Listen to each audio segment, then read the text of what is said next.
Big news in the crafting world. Joann has officially filed for bankruptcy again. As crocheters, this could have a real impact on where we buy our yarn, what's available, and even the future of big box craft stores. But what does this mean for us? Are stores closing? Are prices changing? And more importantly, what's happening at Joann right now? Before I started digging into the history of Joann, I honestly did not know what a staple in the crafting community it has been for decades. This company started as a single storefront and grew to over 800 stores across the U.S. in 49 different states. Hawaii is the only state in the U.S. that doesn't have a Joann. Joann got its start in 1943 in Cleveland, Ohio, and it was started by two German immigrant families, the Reichs and the Rohrbachs. Originally called the Cleveland Fabric Shop, it catered to home sewists, quilters, and crafters. By 1963, the business had expanded to several different locations, and they officially changed their name to Joann Fabrics. This was a combination of two of the daughters of the founders, which I think is such a beautiful tribute. The company went public in 1969,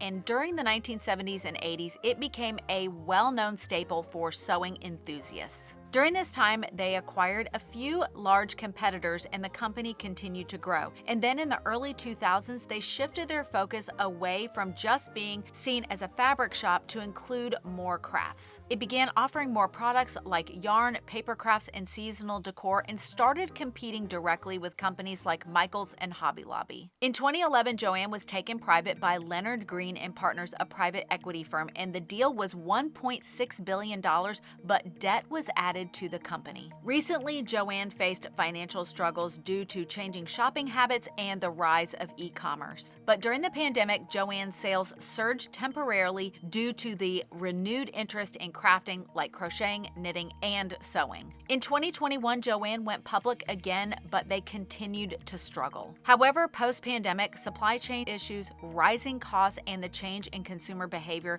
began to affect their bottom line. By 2023, Joann faced declining revenue, store closures, and mounting debt. In early 2024, Joann announced that they were filing for bankruptcy, seeking financial restructuring to hopefully keep it afloat. For the second time in a year, Joann filed for Chapter 11 bankruptcy protection. I am no business expert here, but from what I can understand, there is a company called Gordon Brothers who is in the business of acquiring companies that are going into bankruptcy, and their job is to liquidate everything. They have been designated as the stalking horse bidder, which just means they have set the minimum price to be able to purchase Joann. Now, there's a potential that there will be another bidder that could save Joann, and we should know this maybe by the time that this video is published, but who knows? I'm hoping that this isn't going to be the case. I'm hoping that there will be a way forward, that at the last hour,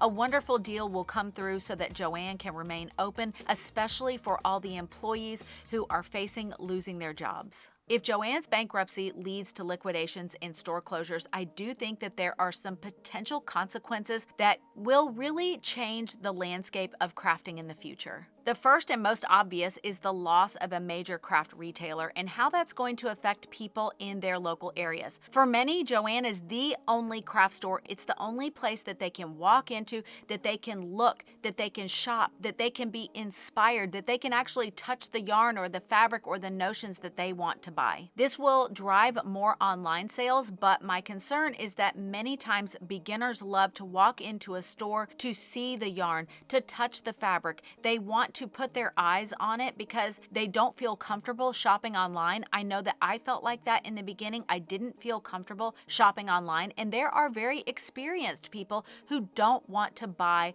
their yarns online. They want to buy them in person. My other concern is with the larger yarn companies. Joann carries large yarn brands like Red Heart, Lion Brand, Premier, Bernat, just to name a few. And one of my concerns is that they may see a decrease in sales because of Joann Joann stores closing. They may discontinue certain labels due to the fact that they just aren't making as much money, which will leave us with less yarns to choose from. But there are some potential upsides. Places like Michael's and Hobby Lobby might increase their inventory in response to the Joann's potential closing of their stores. This could also potentially affect those people who have crafting-based businesses, whether they are designers or they have Etsy shops where they sell finished products. Losing that access to Joann in their local communities could affect the way that they are able to produce their own products. With fewer big box craft stores, this could be a great opportunity for local yarn shops as well as independent craft retailers. This leads to a whole other discussion about local yarn shops and the opportunity for them to start catering to those customers who frequented stores like Joann. For the most part, local yarn shops carry high-end luxury yarns. They typically don't carry the yarn brands that you will find at big box craft stores. If I was a local yarn shop owner, I would see this as a great opportunity. If the only big box craft store in that area was a Joann, I would seriously consider carrying the yarn brands that those customers lost due to the closure of Joann. This is a wonderful way to get new customers into a local yarn shop.